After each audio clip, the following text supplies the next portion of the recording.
রোজা থাইকে ঢেলাঢেলি করি তুই সে রোজার দিনে।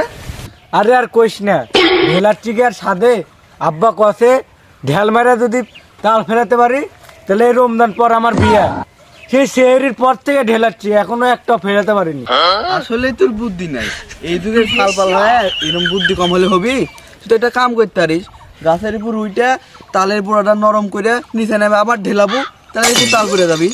আরে দুর্নীতি করলে তো করতেই পারি, কিন্তু ওই দেখ আব্বা দুটা পাহারাদার থুসে ওই ওরে দুঃখে পারিচ্ছি না, না ছাড়া তো কখন এই তাল আমি দুর্নীতি করে নিয়ে চলে গেল। তুই ঢেলাতে থাক, সমস্যা নাই, একদিন একদিন সফল হবি। এই রমজানে না হয় কয় রমজানে হবি, সমস্যা কি? সারাদিন খালি ঢেলা। ওই তো ভালো বুদ্ধি দিল, যাই আমি ঢেলার থাকি, সফল হবই।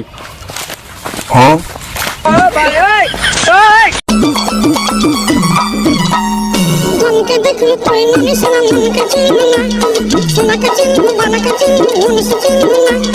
ধন নাই